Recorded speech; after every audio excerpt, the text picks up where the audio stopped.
நாம் இப்போ 21ஆம் நூற்றாண்டில் வாழ்ந்துட்டுருக்கோம். 21ஆம் நூற்றாண்டில் இந்த வருஷம் 2018, அடுத்த வருஷம் நிச்சயமாக 2019, 2020 அப்படி கூடிக்கிட்டே தான் போயிட்டுருக்கோம். ஏன் இப்படி கூட்டிகிட்டு போகுது?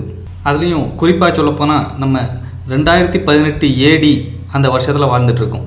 ஏடினா என்னது, பிசின்னா என்னது, இதெல்லாம் வரலாற்றில் நம்ம படிப்போம். இதை பற்றி தான் நம்ம இந்த வீடியோ பார்க்க போகிறோம். வருடங்கள் இன்க்ரீஸ் ஆகிறது எல்லாமே நம்ம இப்போ வெஸ்டர்ன் ஐடியாஸ், அதாவது யூரோப்பியன் கலாச்சாரம் இதிலிருந்து தான் நம்ம வந்து வாங்கியிருக்கோம்.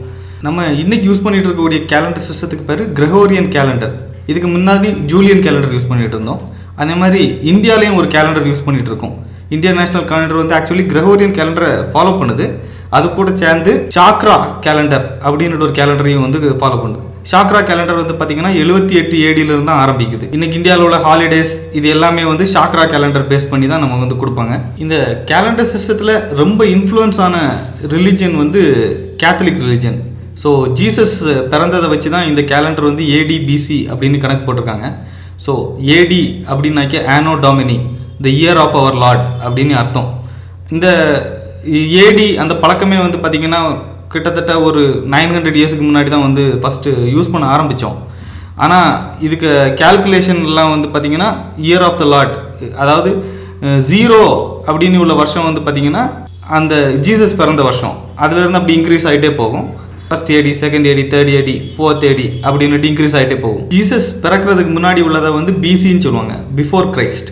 அது வந்து டிக்ரீஸ் ஆகிட்டே போகும். ஸோ BC 1க்கு முன்னாடி வந்து BC 2 இருந்துச்சு, 3 BC அதுக்கு முன்னாடி, 4 BC அதுக்கு முன்னாடி. ஸோ இப்போ வந்து எடுத்துக்காட்டுக்கு எடுத்துக்கிட்டிங்கன்னா 100 BCக்கு முன்னாடி உள்ளது வந்து 200 BC.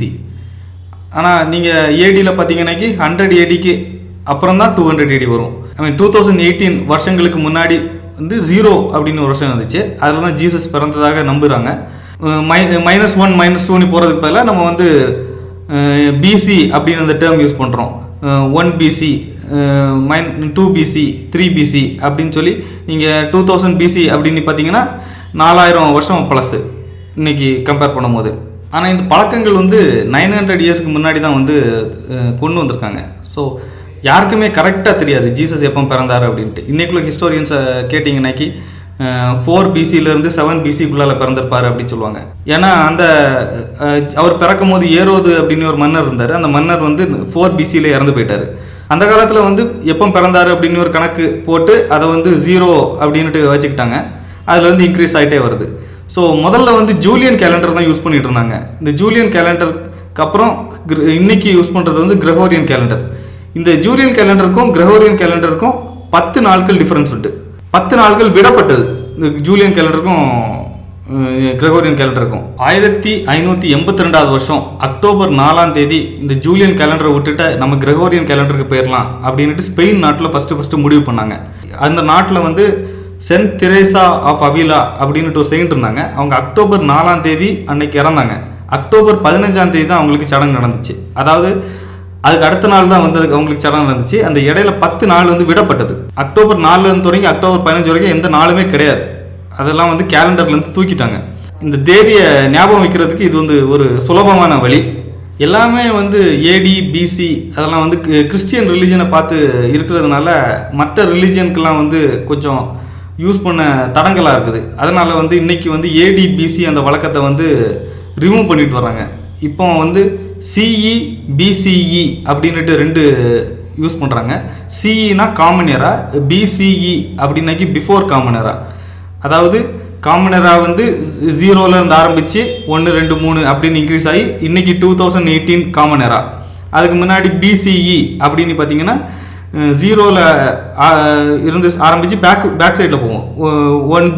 1 BCE, 2 BCE, 3 BCE இப்படி போயிட்டுருக்கும். ஸோ இது வந்து பிஃபோர் காமன் எரா. இப்போ நடக்கிறது வந்து காமன் எரா. இந்த மாதிரி ஒரு வழக்கம் இன்றைக்கி கொண்டு வந்திருக்கோம். தமிழ் கேலண்டர் இருக்குது, கன்னடா கேலண்டர் இருக்குது, ஒவ்வொரு ஊருக்கும் ஒவ்வொரு கேலண்டர் இருக்குது. ஆனால் உலகளாவிய கேலண்டர் எல்லாருமே வந்து ஒரே கேலண்டரை பயன்படுத்தி ஒரே மாதிரிப்பட்ட நாள் கணக்கை வந்து பயன்படுத்தணும் என்பதற்காக தான் இந்த கிரெகோரியன் கேலண்டர் சிஸ்டம் வந்து பயன்படுத்திட்டு வராங்க. நம்ம இப்போ வாழ்கிறது வந்து பார்த்திங்கன்னா 21ஆம் நூற்றாண்டு. 21ஆம் நூற்றாண்டில் தொடக்கத்தில் இருக்கிறோம் நம்ம. ஸோ 2000 வந்து 20ஆம் நூற்றாண்டு முடிஞ்சுது.